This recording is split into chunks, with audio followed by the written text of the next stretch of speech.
As early as February 22, nung hindi ako pumayag, tuloy-tuloy pa ang usapan namin. Nung eleksyon, humingi pa siya ng 12 million, binigyan ko pa ng 12 million. Yung mga receivable na deposit namin sa account nila. Ano klase extortion yun? Sir, kung inaakala nitong si Senator Risa Hontiveros na matatabunan na yung issue nitong si alias Rene dahil dyan sa paglantad na yan nitong si alias Totoy at sa pagsagot na to nitong si Atong Ang, pues nagkakamali ho kayo, madam. Pero kung hindi nyo kinasuhan yung mga vlogger, malamang sa malamang pwede natin palampasin yan. Malamang sa malamang pwede tayo mag-focus dito kay Atong Ang. Kaso dinamay mo mga vlogger eh. Yung mga individual na hinahamon ka, hindi mo naman kinasuhan. Pero bago ho yan mga kababayan, gusto ko munang pasalamatan yung mga bagong sapi, bagong recruit dito sa ating channel. Ano na ho tayo? 910,000 subscriber. Literal na 90,000 subscriber na lang. Makakamtan na natin ang ating pinaka-aasam na 1 million subscriber. Maraming salamat ho sa mga nagpakulay sa mga nakalipas na video natin. Sa susunod ko na ho kayo mega love shoutout. At dahil dyan, kagaya ho ng ating tinuran, hindi ho natin kakalimutan yung atraso nitong si Risa Hontiveros. Ito, isa lamang ho ito sa mga mga naging kasaysayan nitong si Risa Hontiveros na kung saan isa ho ito sa mga kadahilanan kung bakit mas pinapaniwalaan si alias Rene kumpara sa mga eksplanasyon nitong si Risa Hontiveros. Panoorin ho natin ito mga kababayan. Nito, inakusahan ni alias Bicoy na sangkot sa iligal na droga ang pamilya ni Pangulong Duterte at maging si Senator-elect Bongo. Pero kanina sa kanyang pahayag sa media, tila nagbago na naman ang kwento ni Bicoy. Sabi niya, sa halagang 500,000, ginamit umano siya 500,000? Alias Bicoy? Seryoso? Anak na to ko, yan na nga ba sinasabi ko. Pag naririnig ko yung 500,000, parang may naaalala ako. Di ba? Yung parang deja vu, di ba? 500,000. Pagkatapos ng hearing, sinabi nitong si alias Rene na di umano, inabutan pa siya ng kalahating milyon. Wow! Etong si alias Bicoy, 500,000. Wow! Anak ng tokwa, may pattern. Kaya naman, Senator Risa, ayusin nyo ho yung yung mga sagot nyo dito sa mga aligasyon na to. Hindi nyo ho kami pwedeng idaan sa anong tawag dito sa screenshot. Hindi ho pwede yung screenshot. Labasan nyo ho kami ng ebidensya, resibo ng maayos. Hindi nyo madadaan sa gaya may track record ho kayo Tuloy. Siya ng Liberal Party para siraan ang administrasyon sa nagdaang halalan. Partikular niyang ginuso sina Senador Antonio Trillanes, Risa Hontiveros at ilan pang nakaladkad na naman ang pangalan mo dyan, madam. Paano ba yan? Kaya, di ba, hindi ho kasi bago sa pandinig ng tao. Yaang mga ganyang klaseng aligasyon kay Risa. Yan ang dahilan kung bakit mas pinaniniwalaan siya, mas pinaniniwalaan itong si alias Rene kumpara doon sa mga paliwanag nitong si Risa Hontiveros. Siguro nga yung mga yan yung kinaiinis ni Risa Hontiveros Naku, nayari na naman ako. Diba? Yan ang kinaiinis. Diyan ho siya inis na inis. Every time na merong lumalabas na ganyan, laging nakakaladkad ang kanyang pangalan. Hindi natin sinasabing totoo. Hindi naman natin sinasabing hindi totoo. Ang sinasabi natin dito, hanggat maaari, latagan niyo ho kami ng ebidensya na kung saan talaga namang madidiin kung nagsisinungaling itong mga individual na to. Itong si Bicoy, itong si alias Rene, itong si alias JB, marami, iba-ibang mga pangalan Lahat yun kinakaladkad ho ang pangalan nyo. Tayo naman dito, hindi tayo bias, parehas tayo sa PH Update. Kaya natin gustong makita yung mga ebidensyang hawak pa niya. Kasi sabi ni Risa, madami akong ebidensya. Madami akong ebidensya. Ano kung to anong ebidensya? Puro screenshot, may ebidensya yun.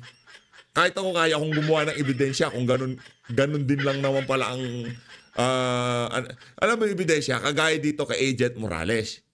Nung pinasok siya sa bahay niya, ipinakita niya yung CCTV footage. Pati conversation nila, recorded. Ganon yung ebidensya. Di ba? O, minutes ng meeting nyo. O, ikaw witness ka. Ire-record ko to. Okay. Ikaw kusang loob na nagpunta sa opisina ko.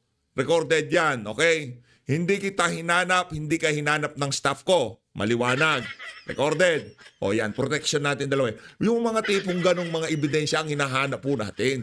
Kung sakaling latagan tayo ng ganon ni Risa, sasabihin natin, alias Rene, sinungaling ka. Ayan ang ebidensya, may video record na ikaw ang pumasok sa opisina ni Risa. Ikaw ang naghanap kay Risa. Ikaw ang nanghingi ng tulong kay Risa. Hindi yung sinasabi mo na hinanap ka ni Risa, binayaran ka, kesyo ganito, kesyo ganyan. Ipagtatanggol pa ho namin kayo, Senator Risa. Pero habang wala ho kayong napapakitang ganyan, iyayaan ho natin ng sambayanan ng humusga. Di ko kayo husgahan. Di ko sasabihin na kesyo ganito, kesyo ganyan kayo. Hayaan ho natin ang mga manonood na magsabi kung sino mas pinaniniwalaan nila. Base diyan sa mga ebidensya at doon sa mga pinaka-latest na ebidensya na ilinalatag sa inyo.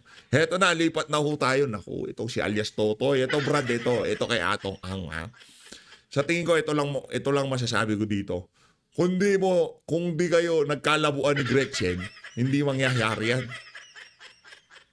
Siguro naisip mo na rin yan. Kasi lately parang nakikita ko si Sunshine Cruz ata ang laging kasama ng mama na yan di ba? O ito, kung hindi kayo nagkalabuan ni Gretchen, naku, sa tingin ko, good luck.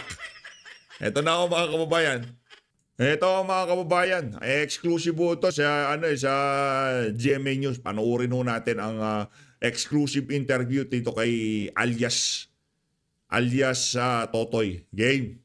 At narito ang aking ulat. Nako, yung ulat. Ito na. Game. Sa kauna-unahang pagkakataon, pumayag na siyang ilabas ang kanyang tunay na pangalan. Siya si Julie Dondon Patidongan, ang head ng security ng ilang mga sabungan ni Atong Ang. Isa rin siya sa 6 na kinasuhan sa pagkawala ng mga sabungero sa iba't ibang lugar sa bansa. Pinangalanan na ni Patidongan ngayon ang mga mastermind daw sa pagkawala nang hindi raw bababa sa 100 mga sabungero. Kasama sa kanyang pinangalanan ang negosyanteng si Charlie Atong Ang, Nako, ang aktres yari ka dyan. na si Gretchen Barreto. Yan ang sinasabi ko. Sa katagal-tagal na panahon, bakit ngayon lang yan, di ba? Pero kung sa tingin ko, hindi kayo nagkalabuan, hindi ka laging nakikita ni Gretchen na kasama si Sunshine Cruz, showbiz, intriga, hindi. Dito muna tayo focus tayo. Kilalang malapit kay Ang at 2 iba pa.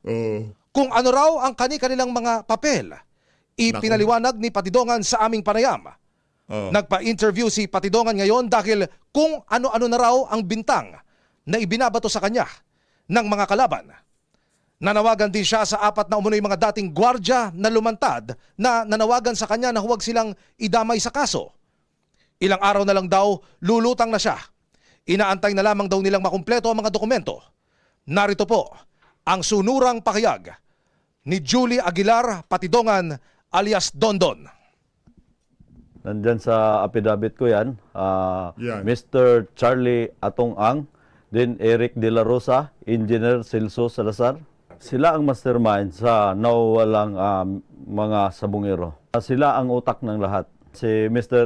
Eric De La Rosa, siya ang nagmamonitor ng mga palabas. Pag alam niyang tsupi, pinapaalam niya kay Mr. Atong Ang, then mag-uusap sila ni Celso Salazar, then itawag sa akin na i-hold yung mga taong nagtutsupi. Kasi Mr. Atong Ang, siya yung chairman ng Pitmaster.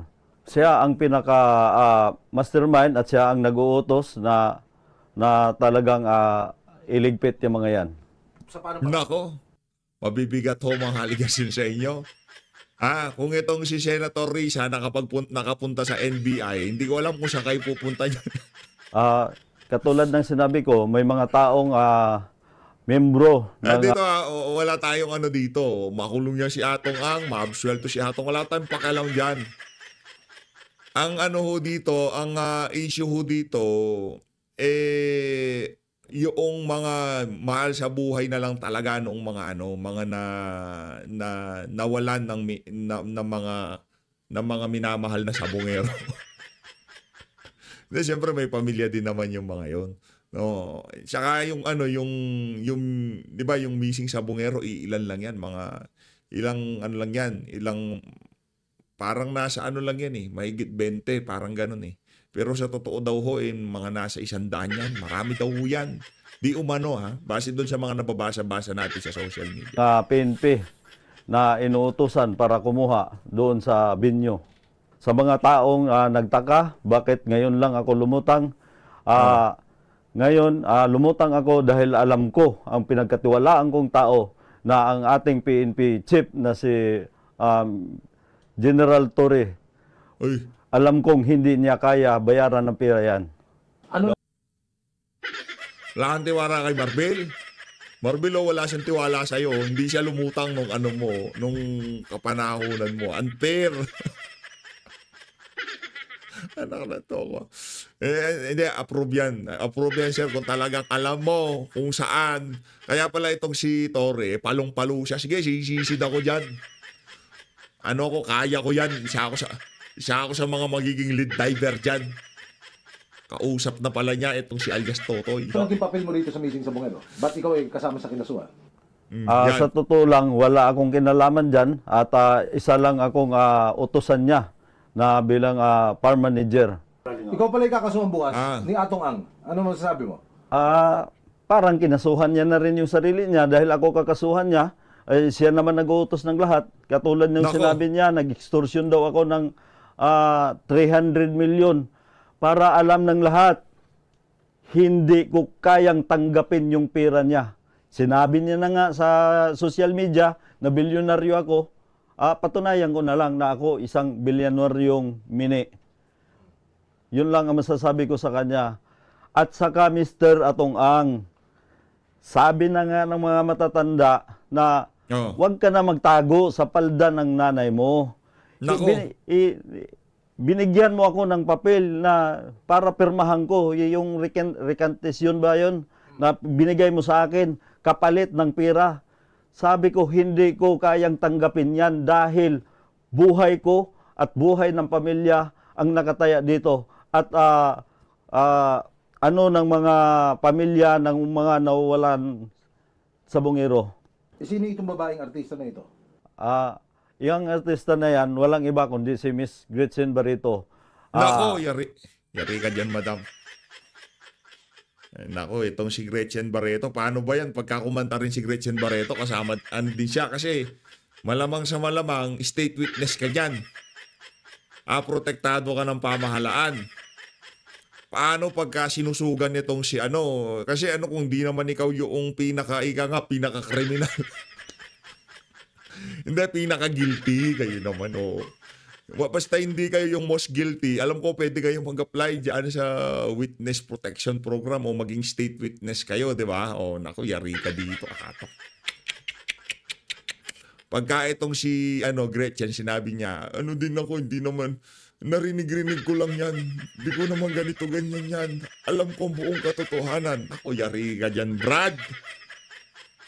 Yari ka dyan. 100% na may kinalaman siya at gawa na lagi sila magkasama ni Mr. Atong Ang. Panawagan ko lang sa kanya para naman medyo siya,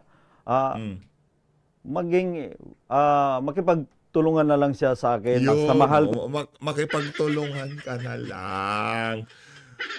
Ma'am Gretchen, makipagtulungan na. Kung presidente, BBM, sir, sana pakinggan mo naman yung mga pamilya ng namamatayan. Ito na yung pagkakataon na tulungan nyo ako. Dahil lahat ng sinasabi ko dito, walang kasinungalingan at walang pirang kapalit dito. Narinig yun. Walang kasinungalingan at wala daw perang kapalit yung pagsasalita niya na yan. Palakpakan ka namin dito kung gano'n. Naniniwala kayo. Doon kay alias Rene, naniniwala ako, walang perang kapalit dyan. Pero yung dinadaga mo na yan, sinusumbong mo na yan. Ito ganito yan. Marami kasing business yan. Bilyonaryong hain. Halimbawa, ito lang to halimbawa, yung pinauwi galing Timor-Leste. Marami ding business yon noong congressman pa siya. Diba? Marami siyang kalaban. Anong nangyari sa kanya? Dinispatcha siya. Ngayon, ito na naman. Sugarol, marami ding business yan. So ba't parang, ito kasi tayo dito kumbaga, tinitingnan natin yung pattern. Importante kasi yung pattern, especially dito sa administrasyon nitong bangag na to, di ba? Maraming business, una kasi paano lang yan, naku, missing sa bungero. Baka mahina ka rin bro baka, di ba, di ka kasi kagad Ito mga kababayan, pakinggan natin ang paliwanag nitong si Charlie Atong Ang. Charlie pala, pangalan ito si Atong Ang. Brad, paano ba yan? Goodbye business ka na yan. Hindi, ganun lang yun Parang kay Kong Tebes, di ba? May maraming business, di ba? Meron din ata siyang basta marami siyang business, di ko na malaman, online shop kung ano man yan. Syempre, yung mga kaibigan lang sa administrasyon yung pwedeng gumawa niyan kasi yan maraming pera dyan Di ikaw dapat kumita dyan. Tumba lahat ng business ni Atong. Merong papasok sa eksena. Game, Atong, pasok sa eksena. Ako nandito. Hindi, lang yun kumbaga hindi talaga maganda yung intention nitong si Sir. Ika nga hanapin yung mga nawawalang sabungero. Pero yung pattern parang nakikita ho natin. Kung sakali mang involved nga talaga itong si Charlie Atong kailangan niyang managot. Pero kumbaga nakitaan ka ng opening. Di ba? Nakitaan ka ng opening para at least, mawawala sa eksena tong mahama na to. Papasok tayo dyan. Tayo ang papalit doon sa tronong iiwan niya. Di ba? Wala tayong binabanggit na pangalan dito. Yun yung mga posibilidad iniisip din ng mga kababayan natin sa social media. At ngayon, kung di pa kayo nakasubscribe sa PH Update, umabot kayo sa bahagi ng video natin na to, consider nyo naman mag-subscribe at i-like ang ating video. Maraming salamat Charlie, pasok. Nag-file kami ng kaso against sa isang tao na ina-accuse kami, ina-accuse ako at ang mga kasama ko ng puro side lang yan. Brad, alam mo anong kalaban mo to? Republic of the Philippines versus, ganun yung datingan Kasi ang binabanggit na pangalan nitong si Boy, itong si alias Totoy itong si General Torre, nagpapasalamat kay Marcos Jr., di ba? Walang perang involved dito, di ba? People of the Philippines versus Atong Ang. Rinig nyo. Ngayon, gusto ko na maging transparent lang. Sige, transparent mo, Brad. Andito na ako. Gusto ko lumabas lahat ng katotohanan. Tignan nyo na lang. Ito ang isa sa mga patunay na ang pagiging untouchable, ang pagiging ay may katapusan. Kaya para sa mga nagpipiling-pilingan na siga-sigaan dyan, malay natin sa mga susunod na panahon, kayo naman ang marinig namin diyan sa mga press con na yan, di ba? Sa mga ginagawa niyong kabalbalan ngayong kasalukuyang administrasyon. Malay natin, di ba? Ganun lang naman ho yun. Wag ko tayo masyadong maging hambugero, ika nga. Isang tao na nagsasalita against sa aming mga disenteng tao. Lahat ng ina-accuse na rito, mga matitino tao. Brad, teka lang hindi ka disente, Brad. Sugal lang hanap. Kausapang sugal kasi nakakasira ng buhay yan, nakakasira ng pamilya yan. Kailanman hindi naging disente ang pagsusugal. Anak ng tokwa. Siguro yung hindi, sugal. Disenteng tao, tigilan mo nga ako. Kriminal dito. Kaya lahat ng ina-accuse niya pag-aral. Siguro hindi ka kriminal, pero hindi ka disente. Business mo, sabong, sugal. Ng tokwa, oo. Alam niyo rin muna, lahat ng binibintang niya, lahat naman iniimbestigahan ko, naman ng ating kapulisan, sa ng DOJ. Kaya lang, ang side namin, hindi nila naririnig. Oh, So, pakinggan natin, game. kung kaya kami nandito na nga ngayon, at least, yun lang, tignan natin kung saan pupunta. Sila na makakapagpaliwanag. Siguro, magkakaroon naman ng kaso, magkakaroon ng tanungan sa husgado. Ang husgado na siguro ang makakapag-desisyon dyan. Kaya lang, inaano ka, masyado na kaming kawawa. Kaya kailangan na ako lumabas kasi ano. Kaya mo daw, hanggang Korte Suprema daw, kaya mong i-penetrate eh. Diba? Doon sa mga comment, doon sa mga di umano, kaya mo daw, mga PNP, kaya mo daw eh. Matindi ka, Brad. Ano naman sinasabi sa amin? Tingnan nyo lahat ang sinasabi niya. May politiko, may mga artista pa, kung ano-ano. Pero walang kriminal sa amin. Walang kriminal. So, yun lang masasabi ko lang. So, tungkol sa sinabi niya kahapon na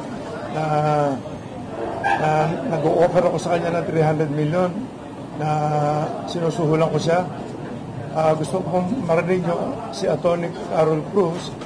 Siya ang gumawa ng ano na yun. Siya magpaliwanag kung paano nangyari yan. Yung sinasabi nila na yung letter na yan, na decantation niya, tatawag niya kung ano yan. So, yun lang. Please lang, pakiusap ko lang. Lahat ng taong sinasabi niya, ini-involve sa amin dito. Tingnan niyo pagkatao namin. Parang sinasabi niya sila, Engineer Celso Salazar. Engineer yan. Ano yan yung nasa tabi niya, ito, mga bigating abogado to. Mga kriminal niya, paano naman sasabihin? Parang Perdito Pasio din huyang sa tabi niya na yan. Mga abogado ng mga artista yan nakikita ko, tabi ng mga artista yan ako, i-involve nila ako, gaming lang ako. Saka sinasabi nga, lover boy daw ako. Ang ganda lang ako, wala na yun. Brad, yan ang sinasabi ko sa'yo. Manuwala ka sa akin. Kung tinigilan mo yung pagiging lover boy mo, malamang sa malamang di ka aabot sa punto na yan. Yan ang problema dyan. Alam ka naman, di ba, yari ka dyan. So anyway, andito si Atty. Carol Cruz. Importante, marinig nyo kung ano yung sinasabi niya kasi nung wali nga kahapon. May 4 na points na akong gusto i-share. Kasi yung sinasabi nga na yung 300 million na babayaran daw siya to recount kung ano man yung binigay niya, no? Yung na mga statements. Actually, yung 300 million po yan, totoo po yan na merong ganong amount na sinasabi niya. Kasi ako po, mismo ang sinabihan ng certain common friend namin na si Mr. Alan Bantilles na tinatawag namin na Brown. In fact, parang coincidentally, kaya ako napunta sa dito picture, nagkita kami sa EDSA Shangri-La in June 12. Mga bandang hapon, mga 3 o'clock. Nakita ko siya on the other side. Siyempre kinamusta because kilala ko naman itong silang lahat. Pati si Jolie Patidongan, eto si Brown, na binabanggit ko. Tsaka sa lahat sila because I'm also handling the Pitmaster Foundation. Ako executive director, nakukonsulta ko sila, no? Anak ng toko, ginawan pa talaga ng foundation ng sabong. Pambihira, oo. Ang galing nyo talaga pagdating sa kaperahan. Walang yan kayo. So, yung 300 million talaga, binanggit niya sa akin. Hindi. Sa atin kasi merong talaga yung sugal na yan. Pagdating sa sugal talaga, hindi talaga tayo. Walang kompromiso sa atin. Parang drugs ko yan. Yung sugal, i-consider natin yan parang mga makakaliwa, mga droga, yan. Yan ang kalibel sa atin ng sugal na yan, sa totoo lang. Pare-parehas yung nakakasira ng buhay yung mga yan. Yung mga makakaliwa, yung mga nangre-recruit, yung illegal na droga at yung sugal. Isa lang kategory sa atin yan. Para sa atin para sa iba, siguro hindi. Yung mga mahilig magsugal. Pag tinanong niya ako kung kumusta daw yung boss, sabi ko wala namang nasasabi. Sabi niya sa akin na galit na galit daw sa kanya, pinagmumura siya. Talagang pinagmumura, galit na. Sabi ko, ano naman, bakit? Kasi na-mention nga daw niya yung 300, bayaran na lang daw si Don para makaalis na sa pagpaalis, makalayo, kung ano man yung statements niya sa magtago na, kasama ang pamilya. So number 2, dahil sa, nagpaalam ako sa kanya kung pwede ko bang i-relay, sabi niya sabihin daw para makonvince ko siya na magbigay na lang ng 300, kung may discount man, bahala na silang mag-usap. Kung 30 million, bahala sila. Para wala silang dalawa na mag-uusap, subject to their mutual terms. Number 2, dahil dyan, I was requested by Mr. Brown to draft the affidavit of recantation, which I did. And pinadala ko sa kanya on June 21, nagkita kami sa... Napaisip ako kung etong si Sunshine humawak ng manok, baka kasama. Di ba?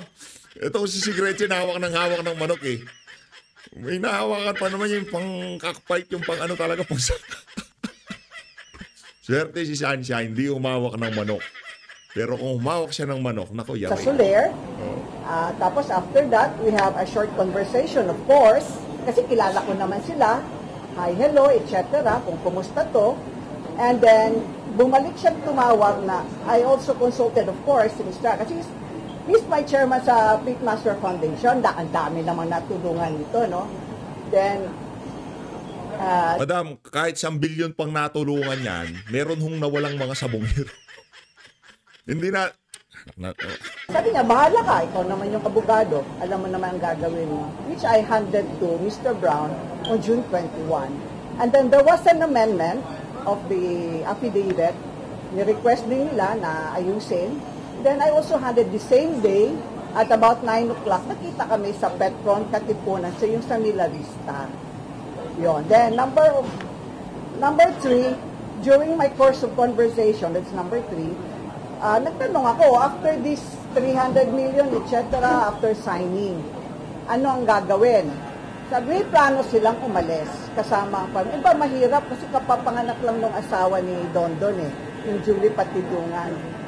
Sabi naman, bumubukan na daw nga yung mata, kaya pwede nang kunan ng passport. Besides, meron naman silang visa sa US and Schengen visa, which he assisted with. He assisted the family. And number 4, I said, why I came to the picture, kasi nga, coincidentally, nagkita kami sa Shangri-La. And matters were relayed to me, discussed to me, and all other things, I designed all the plans, and I asked permission, and they told me to negotiate with him and relay the same. Yun na. Question. Sir, Manny Philippine Star, sa tingin ko ano yung dahilan ni Julia ni Dondon at ikaw ang tinuturong master? Ano ba nangyari? May away ba kayo or what? Well, ang ano talaga nito, ang punot dulo talaga nito, pera. Lahat ng grupo Pera. namin tinatawagan nila Kapareho kagabi na lang, kagabi lang to, may tumawag sa isang kasama namin sa group namin. Mayroon kami si Group A, Group B. Tapos gano'n. Tinawagan daw siya kagabi, ni Brown na naman. Ang sabi sa akin, mga 11:10, tulog na ako, tinawagan ako. Yung isang partner namin. Sabi gano'n, tulungan daw si Dondon kasi tatakas na. Bigyan na lang daw ng pera. Yun ang sinabi niya kagabi. So, lahat tinatawagan. Si Gretchen, tinatawagan. Sinasama na si Gretchen. Humihingi ng time na umihingi ng pangkampanya yung asawa. Tapos tinawagan din ni Brown. Kinausap din ni Dondon. Tapos humihingi ng papanganak. Ang dami sinasabi. Nung binlak siya, kasama na naman sa kabarangyan na sinasabi niya. So, ang grupo namin, lahat tinatawagan na isa-isa, nag-extort Akala yata niya, pagkatapos siya magsalita na kung ano kalokohan, pwede na lang siyang biglang aalis pag nakuha niya ang pera Yun ang problema What is your message dun sa mga families ng missing Sabongeros na apparently galit na sa inyo kasi kayo yung tinuturong master? Ano ang message nyo sa kanila? Malalaman nyo rin na totoo. Siguro sa pag-iimbesti niya, may lalabas na totoo dyan. Wala kami kinalaman lahat dyan. Pareho, uulitin ko, sinasabi ko, lahat ng grupo namin, mga disenteng tao yan. Ang hilig lang namin, sabog lang. Ngayon, kailangan lang namin proteksyonan na sarili namin yan talaga. Kaya, wala na ako. Kailangan ng Ngayon, hindi ko na kailangan paliwanag. Hindi namin alam kung ano nangyari talaga dyan Kaya lang, siyempre, masyado na kami bugbog. Kailangan na kami lumabas. Kailangan kami lumaban. Sir, just to clarify, ano papel ni Brown? Sino si Brown? Si Brown, Group B si Brown. Sila talaga pareho sila na Bisaya, hindi ko. Malalaman nyo rin in the future sa investigasyon kung ano papel ni Brown sa kanila. Nako. Pero sir, ba't kailangan mag-offer po sila? Basta kung sakaling dadalhin ulit sa Senado, please lang ha, huwag kayong maglatag ng ebidensya at ang magpipresenta si Senator Risa. Please! Huwag si Senator Risa. Sa inyo, or kapalit lang ng pagrekat niya, bakit may katotohanan po ba yung inaakusahan? Isa-isa tinatawagan nila, hiningan nila ng pera. Sa akin, ang sinabi sa akin ni Brown, para maayos daw yan, bigyan ko ng 300 million. Kaya namura ko, doon nagsimula. As early as February, bago siya mag-file, bago siya gumawa ng affidavit. May mga telephone may telephone call kami dito. Actually, mapapatunayan ko sa inyo yan in the future. Depende sa kaso kasi, na talaga sila ang nakikiusap talaga na nag-extort talaga. Namura ko si Brown dahil hinihingan ako ng 300 million para ibigay ito. Para wag daw ko idamay doon sa kaso nila. Kasi sila ang may kaso, hindi naman ako eh. Pero anong pangalan ni Brown? Anong complete name niya? Alan Bantiles. Sir, may Hindi nga ako, tumulong ako kay doon ng eleksyon. Dahil humingi na ito, pag hindi mo tinulungan, ang dami sinasabi na kung ano eh. Ngayon, nire-record niya, nire-record na nila ako. Usapan namin. Pag hindi mo sinabayan yung pagsasalita nila, nambablockmail. So, kailangan sabayan mo niya kung ano yung sinasabi niya. Bakit ko kayo nabablockmail ang tanong? Kung nambablockmail, bakit kayo nabablockmail? Diba? Kung wala naman talaga, sige, punta ka sa dito, punta ka gano'n. Wala akong pakialam. Diba? Sige. Kasinungalingan yan. Diba? Yun lang naman ho yun. Yung kanilang mga extortion activities. Bakit hindi nito ipina-entrap yung kanilang mga extortion activities? Hindi ko kasi alam na aabot sa ganito ang problema kasi hindi naman kami mga salbahing tao na magpapahamak ako ng mga tao. Hindi ko kasi ugali yun eh. Kung kaya ko isok sa sarili ko, isusok ko. Kung konting pera lang, katulad yan, eleksyon, pumigay siya na mag-eleksyon. Yung pala naman, meron na siyang, tingnan yung kalokohan na yan. As early as February 22, nung hindi ako pumayag, tuloy-tuloy pa ang usapan namin. Nung eleksyon, humingi pa siya ng 12 million, binigyan ko pa ng 12 million. May mga resibo ko dyan, diniposit namin sa account nila. Ano klase extortion yun? Sir, ang bilak po niya nung eleksyon nito, Mayor. Mayor ng ano?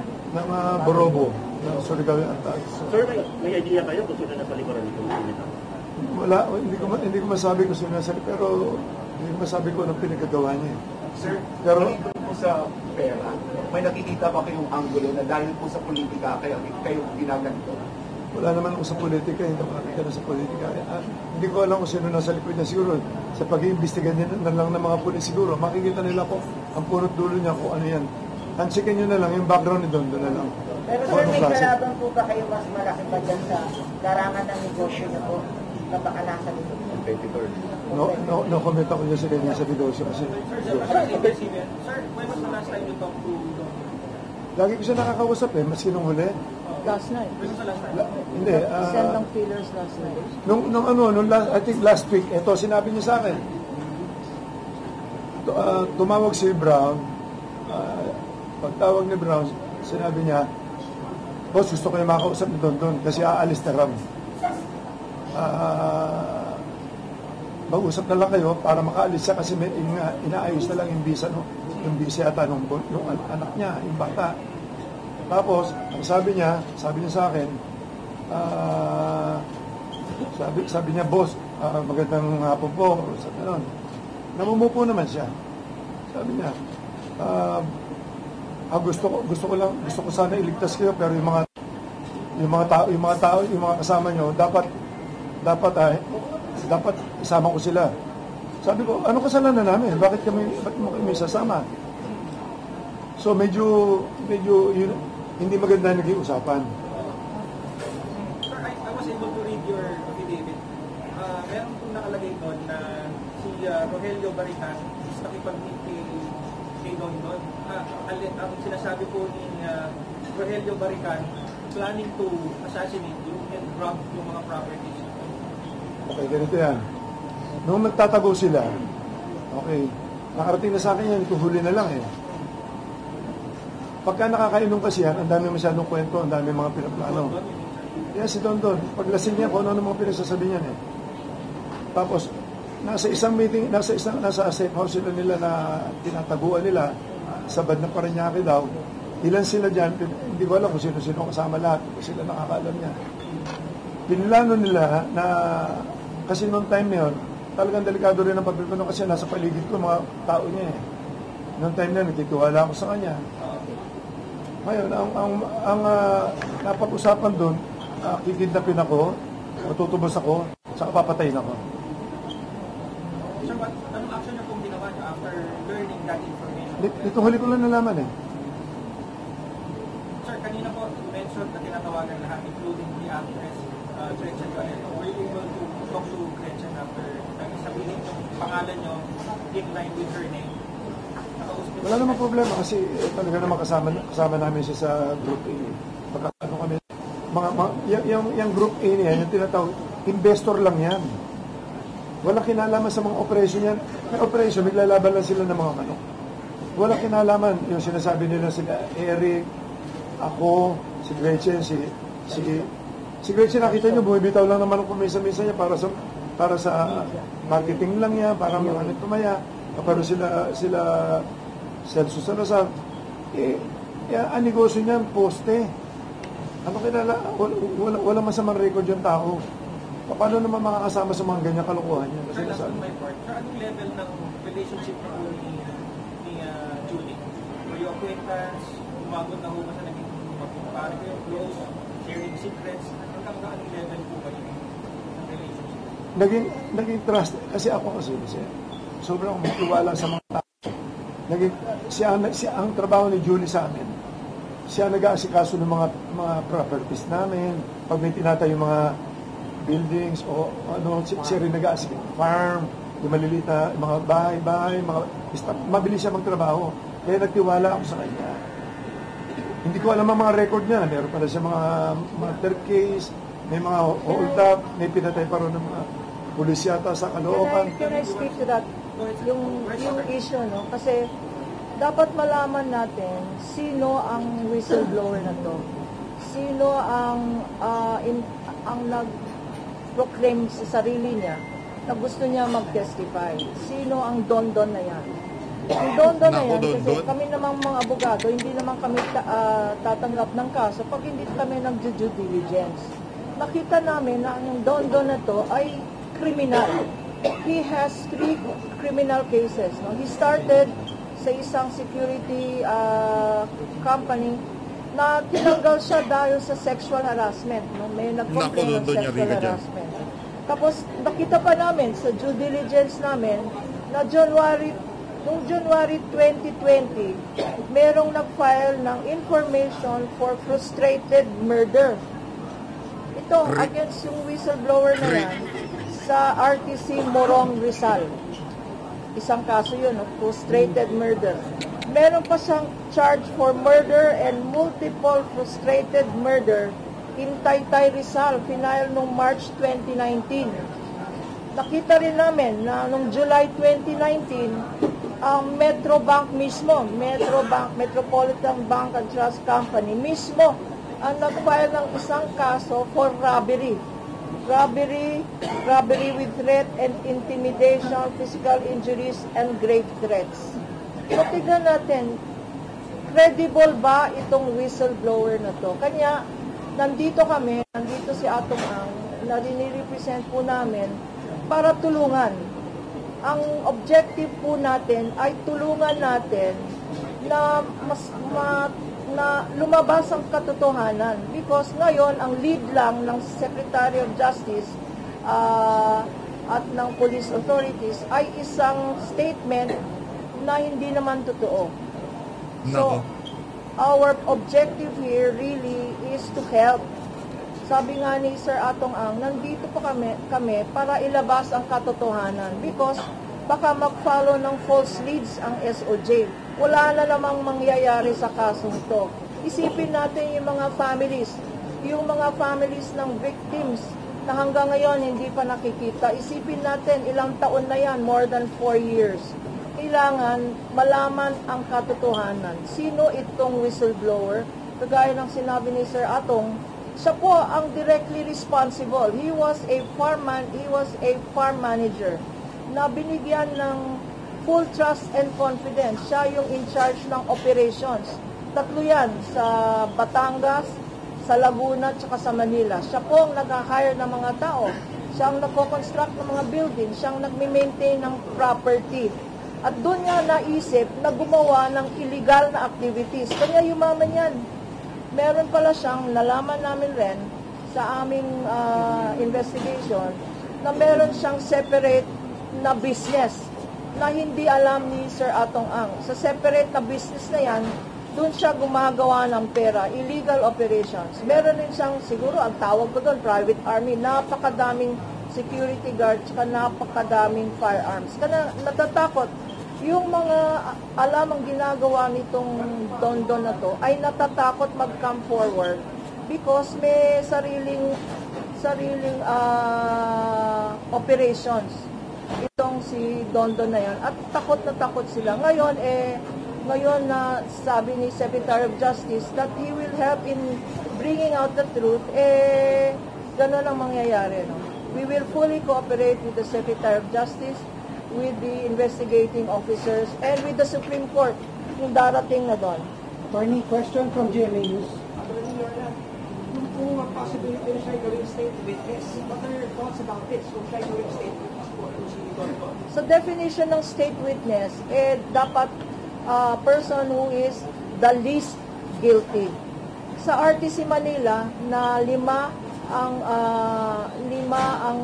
akusado, siya, six ang akusado including him, siya ang pinaka-guilty doon because siya ang directly in charge ng operation. Siya ang may direct participation sa crimes na sinya-charge sa RTC Manila. No?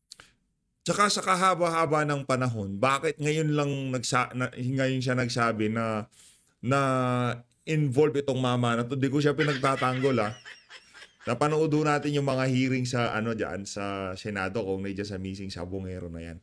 Amo niya si Atong, kaya kung makaladkad man pangalan niya, hindi na ho tayo magtataka doon.